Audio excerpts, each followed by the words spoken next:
जय Hind dear friend. आज हम कक्षा 6 के विषय विज्ञान का चैप्टर नंबर 4 करने जा रहे हैं। तो इसमें बोल रहा है विभिन्न प्रकार के पदार्थ। जो पदार्थ को बुलाता है अंग्रेजी में मैटर। क्या बुलाता है? मैटर। पदार्थ को क्या बुलाता है? मैटर। तो इसी को हमको पढ़ना है। तो आइए हम इसको स्टार्ट करते हैं। इससे पहले वाला वीडियो नहीं देखे हैं तो आप हमारे चैनल के 6 क्लास के साइंस वाला प्ले लिस्ट अर्थात विज्ञान वाला प्ले लिस्ट में आप जाकर देख सकते हैं। वहाँ पे बहुत ही अच्छे तरह समझाया है और आज को भी चैप्टर को इसको अच्छी तरह समझाएंगे। तो आइए दोस्तों इसको हम स्टार्ट करते हैं। देखिए, आज सुबह स्कूल से आने से पहले आपने बहुत कुछ किया होगा, ज़रूर किया होगा। शायद आपने कोई पुस्तक पढ़ी हो या कुछ खाया हो अथवा कोई अन्य दैनिक गतिविधियाँ की हो। दैनिक गति मतलब जो करता है खेलना और सब, कोई पुस्तक पढ़ना, ये सब दैनिक गतिविधियाँ, नहाना। इन गतिविधियों में आपने किन किन वस्तुओं का उपयोग किया है? ये वस्तुएं हमें कहाँ से मिलती हैं? क्या ये प्राकृतिक में इन्हीं रूपों में पाई जाती हैं? क्या हम इन्हें बनाते हैं? अगर हम इन्हें बनाते हैं तो किन किन वस्तुओं से? ये सब जानना है हमको। आप क्रिकेट का बैट लकड़ी का ही था। गेंद किस पदार्थ से बनी थी? तो गेंद किसका? रबड़ सब का बना होता है, उसके बारे में जानेंगे। जैसे क्रियाकलाप 1 में यहाँ बोल रहा है, प्रयोग में लाई जाने वाली वस्तुओं को तालिका में अंकित करें। मतलब जो यहाँ पे होगा, तो प्रत्येक वस्तु किन किन पदार्थों से, मतलब किस किस मेटर से बनी है, उसके तालिका 4.1 में भरने के लिए बोल रहा है। आसपास की 10 वस्तुओं को भी तालिका में शामिल करें। तो यहाँ पे ये तालिका दिया हुआ है। देखिए यहाँ पे क्या है? ग्लास है। पहले क्या है? देखिए ये ग्लास है, किस पदार्थ से बना है? तो ग्लास स्टील का भी रहता है और प्लास्टिक का भी रहता है। जो भी रहता है इसमें लिख से भर सकता है। उसी प्रकार पुस्तक किससे बना रहता है? पुस्तक जो होता है कागज़ से बना होता है। और कागज़ किससे बनाता है? लकड़ी से। लकड़ी के बुरादा से क्या बनता है? कागज़ बनता है। उसी प्रकार कुर्सी किसका बना होता है? लकड़ी से बना होता है, लोहा का भी बना होता है। उसी तरह इसमें भर सकते हैं, लोहा का भी रहता है। और नेक्स्ट देखिए, इसमें और कोई पदार्थ रखना है। इसमें जैसे कोई भी से कपड़ा देखिए, कपड़ा किससे बना होता है? कपास से। ये तो पटसन से, सबसे रेशम से ही बना रहता है। तो इसमें भरना है। नेक्स्ट है, क्या आप सभी वस्तुओं के पदार्थ लिख पाए? अपने शिक्षक या मित्र और अभिभावकों से विचार विमर्श कीजिए। अब देखिए दोस्तों, इसको क्रियाकलाप 2 में बोल रहा है। आप पाएंगे कि वस्तुएं धातु से बनी होती हैं। क्या होता है? कुछ वस्तुएं धातु मतलब मेटल, धातु क्या बोलता है? मेटल से बने थे। कुछ प्लास्टिक से। तालिका 4.1 में भरी जानकारी की मदद से तालिका भरने के लिए से देखिए, धातु से कौन कौन सा वस्तु बनता है? जैसे कोई धातु से कार सब बनता है, मोटर साइकिल, ये सब लिख सकता है। और भी बहुत कुछ बनता है, बाल्टी सब भी बनता है। इसमें जो है इसमें लिख सकता है ये सब। उसके बाद प्लास्टिक से क्या बनता है? प्लास्टिक से विभिन्न प्रकार का खिलौना बनता है। प्लास्टिक से बोतल सब बनता है, इसको ध्यान में रख सकते हैं। बोतल बनता है, ये सब इसमें भर सकते हैं। और क्या बनता है प्लास्टिक से? उसी प्रकार यहाँ पे गेंद भी बनता है प्लास्टिक से। पेन ये सब बनता है। अब यहाँ पे कोई पदार्थ लिखना है, किससे बनता है उसको लिख। उसी प्रकार यहाँ पे कपास से क्या बनता है? कपड़ा बनता है। उसी प्रकार सिलिकॉन एक होता है, सिलिकॉन से क्या बनता है? सिलिकॉन से बनता है सौर प्लेट, सोलर पैनल। तो इसमें भर सकते हैं आप। अब नेक्स्ट दोस्तों क्या है? पदार्थ के गुण। उसमें पहले कठोरता मतलब मजबूती। तालिका 4.3 में, मतलब इसमें बोल रहा है 4.3 में पदार्थ की सूची दिए गए गुणों के आधार पर बनाएंगे। मतलब इसमें गुण के आधार पर इसको बनाना है। इनके दबाने की कोशिश करें। मतलब क्या होता है? इसको दबाने की कोशिश करें। कौन से पदार्थ आसानी से दब रहे हैं। अब इन पदार्थों को खरोंचें तालिका बनाकर समूह बनाएं कि कौन कौन से पदार्थ आसानी से दबता है और कौन कौन सी खुरसता है। क्या इनमें कुछ ऐसे भी पदार्थ हैं जिनके दोनों गुण विद्यमान होते हैं। इसमें लिखना बोल रहा है तो इसमें भरेंगे। जैसे इसमें एक पदार्थ लिखे मोम, इससे मोमबत्ती बनता है। इसको खरोंचा जा सकता है, हाँ, इसको अंगुली से खरोंचा जा सकता है। इसको दबा सकता है, नहीं, इसको दबेगा नहीं। उसी प्रकार इसमें और कोई पदार्थ लिख सकते हैं। जैसे यहाँ पे लिखेंगे लोहा। लोहा को क्या कर देगा, इसको खरोंचा जा सकता है लेकिन इसको दबाया नहीं जा सकता है, तो यहाँ पे इसको लिख सकते हैं। देखिए अब बोल रहे क्या जो पदार्थ दब रहा है वो खरोंचना भी आसान है। नहीं, ऐसा कोई ज़रूरी नहीं है। जो पदार्थ जो आसानी से दबाए जा सकते हैं अथवा खरोंचे जा सकते हैं कोमल पदार्थ होता है। क्या होता है, जो दबाया भी जा सकता है, खरोंचा भी सकता है, कोमल पदार्थ होता है। और जिन पदार्थों को दबाना कठिन होता है उसे कठोर पदार्थ कहते हैं। मतलब अगर तो हार्ड बोला है तो उसको दबाए हुई स्पंज और लकड़ी कठोर है या कोमल है। मतलब जो दब सकता है वो क्या होता है, कोमल हो सकता है। अब देखेंगे ब्राइटनेस, इसको चमक बोला जाता है, चमक। इसको क्रियाकलाप 3 में देखेंगे। विभिन्न पदार्थ जैसे गत्ता हो गया, लकड़ी हो गया, तांबे, तार, एल्युमिनियम की पन्नी और चौक के छोटे छोटे टुकड़े एकत्रित कीजिए, ये सब बोल रहे हैं क्रियाकलाप में। क्या इनमें से कोई भी चमकीला दिखाई पड़ता है। चमकीले पदार्थ को एक समूह में पृथक कीजिए। मतलब जो चमक रहा है उसको अलग करने के लिए बोल रहा है। क्या आप अन्य पदार्थों में इसी प्रकार का कोई चमक दिखते हैं। पदार्थ की सतह को रोमाल से रगड़कर देख सकते हैं कि वे चमकने वाला है या नहीं अथवा नहीं। पदार्थ जिसे हम एक प्रकार का चमक होती है उसे धातु कहा जाता है। क्या कहते हैं, जिस पदार्थ में थोड़ा चमक होता है उसको क्या बोलता है, मेटल। धातु को अंग्रेजी में क्या बोलते हैं दोस्तों, मेटल बोलते हैं। जैसे लोहा हो गया, तांबा, एल्युमिनियम धातु एक तरह से इसको बुलाता है। इसमें इलेक्ट्रॉन का प्रवाह होता है, विद्युत धारा प्रवाह होता है धातु में। उसमें धातु ही चमक रहता है, वो हार्ड रहता है, मतलब उसको दबाने से दबता नहीं है।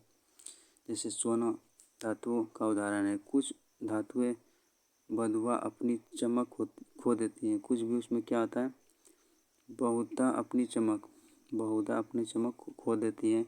ऐसे उन पर वायु तथा नमी की अभिक्रिया के कारण होता है। मतलब कोई भी धातु जब किसी को वायु के अनुपस्थिति में रखने पर उससे क्या होता है, उसमें रस्टिंग लग जाता है। जंग लगने के बाद क्या होता है, कोई वस्तु में जंग लगने के लिए हवा और पानी का होना आवश्यक है। जब उसमें जंग लगाता है तो क्या होता है दोस्तों, उसका वजन बढ़ जाता है और क्या हो जाता है, उसको अपना चमक खो देता है और क्या होता है, धीरे धीरे नष्ट होने लगता है। उसमें धातुई चमक नहीं बचता है। इसलिए केवल ताजे कांटे या रगड़कर सांप की सतहों पर ही चमक दिखाई देती है, क्योंकि जंग लगने पर उसका चमक क्या होता है, झड़ जाता है। अब देखेंगे घुलनशील मतलब किसमें घुल सकता है। क्रियाकलाप 4 में आवश्यक सामग्री कांच के 4 गिलास, चम्मच, शक्कर, रेत, नमक और चौक चूर्ण, मतलब ये लेने के लिए बोल रहा है आवश्यक सामग्री। अब कांच के 4 गिलास ले तथा प्रत्येक के 3/4 जल भरे। मतलब 3/4 जल भरना है। 4 में 3 हिस्सा भरना, 1 नहीं। इन गिलासों में क्रमशः 1-1 चम्मच शक्कर, रेत, नमक और चौक का चूर्ण डालिए। चम्मच को हिलाइए। अब इन्हें छोड़ दीजिए। 5 मिनट के बाद गिलास को ध्यानपूर्वक अवलोकन करें। यही क्रियाकलाप अन्य पदार्थों के साथ करें। तालिका मतलब 4.4 में बोल रहा है उसमें कौन कौन घुलनशील है और कौन कौन घुलनशील नहीं होगा, इसी को बताना बोल रहा है। देखिए इसमें क्या हो जाएगा, शक्कर तो क्या होगा, पानी में हमेशा क्या होगा, घुलता है तो घुल जाएगा। रेत मतलब बालू क्या घुलेगा, पानी में नहीं घुलेगा। उसी प्रकार नमक ये घुल जाएगा। चौक क्या हो जाएगा, ये भी घुल जाएगा। तो ये इसका हो गया। अब नेक्स्ट इसमें और भी कोई पदार्थ जैसे इसमें लिख सकता है। बोल रहा है आप यह पाएंगे कि कुछ पदार्थ जल में पूर्णतः विलीन हो जाते हैं अर्थात घुल जाते हैं। हम यह कहते हैं कि यह पदार्थ जल में विलय मतलब घुलनशील है, जो घुल जाता है। जबकि कुछ अन्य पदार्थ जल में घुल नहीं पाते, उसे क्या बोलेंगे, अविलय या अघुलनशील बोला जाता है। घुलनशील मतलब क्या होता है, जल में घुल जाना, और अघुलनशील मतलब वो नहीं घुलना। तो ये ध्यान में रखिएगा। जल में कई पदार्थों का घुलने की क्षमता होती है। क्या होता है, कोई पदार्थ को मतलब उसमें घुलने की क्षमता होता है, घुलने की क्षमता होता है। जल को इसी स्थिति से घोलक या विलायक कहते हैं, क्योंकि इसमें बहुत से को घोल देता है उसमें जाने की वजह से, नमक हो गया, चीनी को। क्या जल के अलावा अन्य कोई पदार्थ घोलक हो सकते हैं? बिल्कुल हो सकता है। आपके हाथ में कालिक पेंट या अलकतरा लग जाता है, तो इस पर किसके साफ किया जाता है? तो इसमें केरोसिन देने के बाद क्या हो जाता है, ये छूट जाता है उस पर, क्योंकि उसमें घुलनशील हो जाएगा। शिक्षक से चर्चा करें। आपके हाथ में तैलीय पेंट अलकतरा लगा हो तो इसे आप केरोसिन बताए। केरोसिन को ही बोला जाता है मिट्टी तेल, इसे आप कर सकते हैं, क्योंकि मिट्टी तेल में क्या होता है, केरोसिन घुलनशील होता है। केरोसिन तेल आपको हाथ में लगे अलकतरा को क्या करता है, वो साफ कर देता है, क्योंकि उसमें वो घुलनशील होता है। बहुत से पदार्थ जल में घुलनशील हैं, इसलिए हमारे शरीर की क्रियाओं में इसकी महत्वपूर्ण भूमिका है, क्योंकि हम खाने के बाद क्या होता है, मिनरल्स के रूप में हमको मिल जाता है शरीर में। नेक्स्ट है कितना घुला, मतलब इसको देखना। कुछ पदार्थ ऐसे भी हैं जो ठंडे पानी में कम घुलते हैं, पर गर्म करने पर ज़्यादा घुलते हैं। यहाँ पे जानेंगे। क्रियाकलाप 5 में देखते हैं। क्या आधी कटोरी पानी लीजिए, उनमें आधा चम्मच चीनी डालिए और चम्मच को से मिलाइए। घुलने पर आधी चम्मच चीनी या फिर डालिए और मिलाइए, मतलब पहले घुलने के बाद फिर डालने के लिए बोल रहा है। क्या चीनी घुली? ऐसा तब तक करें जब तक कि चीनी पानी में घुलती रहे, मतलब जब तक उसको गर्म करते रहना और उसमें डालते रहना जब तक वो घुलता रहे। नहीं घुलने पर पानी को गर्म कीजिए तथा अवलोकन कीजिए कि आप देखेंगे कि गेंद में पड़ी चीनी घुल जाता है। क्या होता है, उसमें गेंद पड़ी चीनी जो होता है घुल जाता है, उसको गर्म किया जाता है। अतः घुलनशील पदार्थों के साथ साथ यह भी प्रक्रिया कीजिए कि तालिका 4.5 में अंकित करें। जैसे यहाँ पे कोई पदार्थ दिया है और जो घुल रहा है, जैसे यहाँ पे ये पिक्चर में दिख रहा है, इसमें यहाँ पे आप इसको देख के लिख सकते हैं कि तालिका 4.5 से आपने पता लगा कि पानी में निश्चित मात्रा में कोई भी पदार्थ क्या अधिकतम कितनी मात्रा में घुल सकती है। इसे पदार्थ की घुलनशील या विलेयता कहते हैं, मतलब जितना उसमें क्षमता होता है घुलने के लिए अधिकतम, उसी को उसको घुलनशीलता या विलेयता कहा जाता है। मतलब जब तक उसमें गलता रहता है कोई पदार्थ। इन घोलों को संतृप्त घोल कहा जाता है। क्या बोला जाता है, संतृप्त घोल, मतलब जब तक उसमें घुलने की क्षमता है उसको बोला संतृप्त।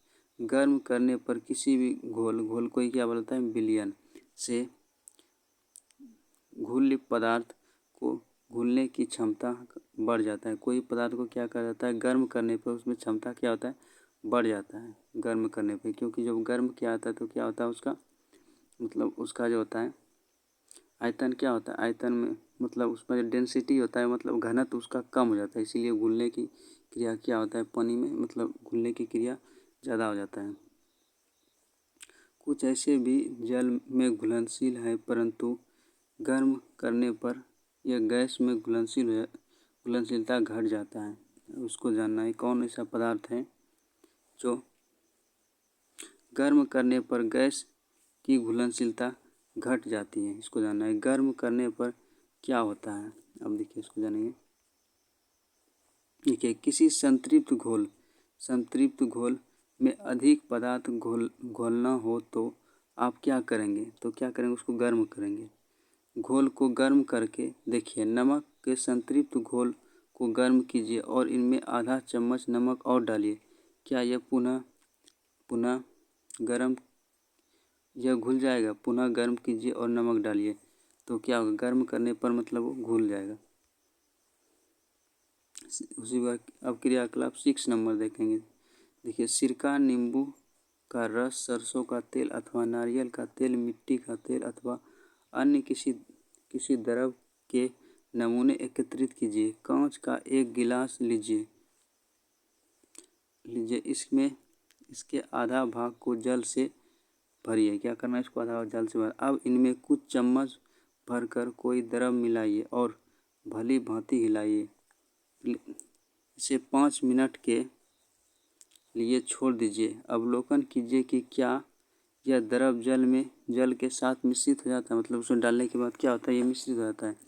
जितने अधिक अन्य द्रव आपको उपलब्ध हो सके उन सभी के साथ इस प्रयोग को दोहराएं। मतलब जो भी उपलब्ध हो रहा है उसमें दोहराने के लिए बोल रहा है। आपने अवलोकन तालिका में देखिए, मतलब इसे भरने के लिए बोल रहा है। हम देखते हैं कि कुछ द्रव जल में पूर्णतः मिश्रित हो जाते हैं, कुछ अन्य द्रव जल में मिश्रित नहीं होते और कुछ एक समय तक ऐसे ही छोड़ देने पर अपनी पृथक परत बना लेते हैं। क्या होता है, उसमें क्या होता है, घुलने के बाद वो पृथक परत बना जाता है, जैसे यहाँ पे दिख रहा है पिक्चर में। सिरका क्या होता है, सिरका भली भांति मिश्रित हो जाता है। हम इसको यहाँ पे प्रोवाइड कराते हैं, आप कौन कौन सा मतलब ये घुल रहा है भली भांति, इसको आप देख सकते हैं। क्या होता है इसमें, जिससे होकर किसी वस्तु को देखा जा सकता है उसको क्या बोलेंगे, पारदर्शी बोलेंगे। क्या बोलेंगे, पारदर्शी। जिससे आपको नहीं दिखाई देंगे, जिससे हमें कोई वस्तु को आर पार दिखाई नहीं देगा उसको बोलेंगे अपारदर्शी। जैसे क्या लकड़ी क्या है, अपारदर्शी है, लेकिन वो क्या ग्लास, वाइट ग्लास सब क्या है, पारदर्शी, क्योंकि उससे आर पार दिखाई देता है। जैसे देखिए यहाँ पे, ये देखिए ये बलम क्या है, आर पार ये दिख रहा है, इसमें थोड़ा थोड़ा दिख रहा है, इसमें तो कुछ दिख नहीं रहा है। इसीलिए जिसमें दिख रहा है इसको बोलेंगे पारदर्शी, इसमें बोलेंगे अपारदर्शी, इसको बोलेंगे अपारदर्शी। और कुछ होता है पारभासी। पारभासी मतलब थोड़ा कम कम दिखता है, जैसे तेल लगा हुआ कागज़ थोड़ा कम आर पार दिखाई देता है। कुछ देखिए यहाँ पे, कुछ ऐसे भी अपारदर्शी पदार्थ का उदाहरण दीजिए जिसमें वस्तुएं पदार्थ से देखने पर अस्पष्ट धुंधली दिखाई देती हैं, ऐसे को क्या बोलता है, पारदर्शी। तो आपको 3 चीज़ बताए, एक बताए पारदर्शी, पारदर्शी में क्या होता है, आर पार दिखाई देता है। एक बताए क्या, पारभासी, पारभासी में क्या होता है, थोड़ा थोड़ा दिखाई देता है। और एक होता है अपारदर्शी, अपारदर्शी में क्या होता है, पूरा ही दिखाई नहीं देता है। अब आपको समझ में आ गया होगा पारदर्शी, अपारदर्शी, पारभासी क्या होता है। नेक्स्ट है उत्प्लावन की उत्प्लावकता। क्या होता है, उत्प्लावकता मतलब ऊपर में तैरना, एक तरह से बोल सकते हैं। उत्प्लावन बल भी होता है, बॉइंटिंग फोर्स को बुलाया जाता है। जैसे आप कोई भी वस्तु अगर पानी के अंदर में डूबा रहेगा ना, बाल्टी, उसको उठाइएगा तो कम बल लगता है। ये किसके कारण होता है, वो तो उत्प्लावकता के कारण होता है, बॉइंटिंग फोर्स के कारण। आप पानी के अंदर जाइएगा तो आपको ऊपर फेंक देगा। जब आप कभी तैरते होंगे, पोखर समय देखते होंगे, आप पानी के अंदर में जाइएगा तो क्या होगा, आपको ऊपर फेंक देगा। उसी को क्या बोलता है, उत्प्लावकता। जैसे देखिए यहाँ पे आधा ये रेड क्या है, ये आधा डूबा है, आधा ऊपर है, यही पढ़ना उत्प्लावकता। देखिए कुछ पदार्थ जल में मिश्रित नहीं हो पाते हैं, वे जल की सतह पर आकर तैरने लगते हैं एवं अन्य डूबकर गिलास के तली में पहुंच जाता है। जैसे यहाँ पे कुछ कुछ क्या है, डूब रहा है, कुछ कुछ ऊपर ही रह रहा है। क्या आप यह सही नहीं है, क्या यह सही नहीं है। हम ऐसे बहुत से उदाहरण देखते हैं जिनमें पदार्थ जल में तैरते रहते हैं अथवा डूब जाते हैं। चित्र इसमें इसे दिखा रहे हैं यहाँ पे 4.3 में। किसी तालाब के किसी सतह पर गिरी सूखी पत्तियां एवं कंकड़ जो आप इसी तालाब में फेंक देते हैं। शहद की बूंदें जिसे आप गिलास के जल में गिराते हैं, इन सब का क्या होता है, मतलब कौन कौन सा डूब जाता है, कौन कौन सा बाहर रहता है। जल में तैरने वाले तथा जल में डूबने वाले पदार्थ 5 पर उदाहरण देकर दे, मतलब कौन कौन सा ये जल में डूब सकता है और कौन कौन सा तैर सकता है। जैसे पत्ता होता है, कोई वो तैरने लगता है, लोहा ये डूब जाता है। अन्य द्रवों जैसे तेल में यही पदार्थ तैरता है अथवा डूब जाता है। इसे देखने के लिए आप किस प्रकार के परीक्षण करेंगे। इसे क्रियाकलाप यहाँ पे दिखा रहा है। इसमें बोला है कुछ पदार्थों को एकत्रित करें, किसी बर्तन के धागे भाग को जल से भरे, प्रत्येक वस्तु को बारी बारी से पानी में डालें। मतलब कौन डूब रहा है, कौन रहेगा। ये पानी में तैरने और पानी में डूबने वाली वस्तुओं का समूह बनाए। तो आप ऐसे तो करके देख सकते हैं। वस्तु ले लीजिए कुछ, उसमें पानी में डालने के बाद जो जो डूब रहा है तो उसको अलग लिखिए, और जो नहीं डूब रहा है उसको अलग लिखिए। आप जान सकते हैं कौन कौन सा डूब रहा है, कौन कौन सा तैर रहा है। पानी पर तैरने वाली वस्तुएं हल्की तथा पानी में डूबी जाने वाली वस्तुएं भारी होती हैं। क्या होता है, कोई वस्तु का तब डूब जाता है जब पानी से उसका वजन भारी हो। क्या होता है, मतलब जितना वो विक्षेपित करता है पानी को, मतलब उससे क्या होता है, उससे भारी हो जाता है, उससे ज़्यादा मतलब भारी हो जाता है, इसलिए वो डूब जाता है। वो क्या होता है, कोई पानी से हल्का होता है तो कारण तैरने लगता है। लोहे की वस्तु बनी वस्तुएं पानी में डूब जाती हैं। एक छोटा पिन भी डूब जाता है, परंतु लोहे से बना जहाज पानी में विशिष्ट आकृति के कारण नहीं डूबता। क्या होता है, उसका आकृति के कारण ही नहीं डूब पाता है। लेकिन क्या होता है, इसे जहाज में आकृति ऐसा होता है इसीलिए वो नहीं डूब पाता है। उसमें कील में क्या होता है, कील का शेप ऐसा होता है इसीलिए वो डूब जाता है। उसको आकृति इसमें पूछता है कि कील पानी में डूब जाता है लेकिन जहाज क्यों नहीं डूबता, तो इसमें आंसर होगा जहाज की आकृति के कारण जहाज नहीं डूबता है पानी में, लेकिन कील क्या होता है, डूब जाता है। इसको ध्यान में रखिएगा दोस्तों। आप इस पर आप शिक्षक से चर्चा कीजिए। ये बोल रहा है, हमने यह सीख लिया है कि पदार्थ के अपने भिन्न भिन्न आकार आकृति के गुण होते हैं तथा इसके जल अथवा अन्य द्रवों में मिश्रित होने के ढंग भी भिन्न भिन्न होते हैं। वे जल पे तैरते अथवा डूब सकते हैं अथवा पारदर्शी अपारदर्शी या पारभासी हो सकते हैं। पदार्थों का समूह इसके गुण में समानताओं तथा विभिन्नताओं के आधार पर किया जा सकता है। हमें पदार्थ के समूहों में रखने की आवश्यकता क्यों पड़ती है। दैनिक जीवन में हम प्रायः पदार्थों का वर्गीकरण या समूह अपनी सुविधा के लिए करते हैं। घर में हम अपनी वस्तुओं का भंडारण सामान्यतः इस प्रकार करते हैं कि जैसे एक जैसी वस्तुएं एक साथ रखी हो। इस प्रकार की व्यवस्था द्वारा हम आसानी से पता लगा सकते हैं कि इसी प्रकार की कोई संपन्न प्रायः सभी प्रकार के बिस्कुटों को अपनी दुकान में एक कोने में रखना है। मतलब उसका मतलब आकृति मतलब आकार बनावट के हिसाब से। सभी साबुन एक साधनों सामग्री को अन्य स्थान पर, जबकि अन्य अनाज दालों को भंडारण किसी अन्य स्थान पर रखा जाता है। इस प्रकार समूह के लाभप्रद होने का एक दूसरा कारण भी है। पदार्थों को इस प्रकार समूहों में बांटकर उसके गुणों का अध्ययन तथा गुणों में किसी प्रारूप पैटर्न का अवलोकन करना सुविधाजनक बना रहता है। इसके विषय में अधिक से अधिक अध्ययन हम उच्च क्लासों में करेंगे। मतलब सब पदार्थ उसके बनावट के आकार पर या घुलनशील के आधार पर उसको क्या करता है, अलग अलग या तो वेट के हिसाब से। अब देखिए दोस्तों, यहाँ पे हमारा चैप्टर ख़त्म हो रहा है तो इसको ध्यान से आप ये पढ़िएगा, ये मीनिंग सब। जैसे कठोर को क्या बोलता है, हार्ड बोला जाता है।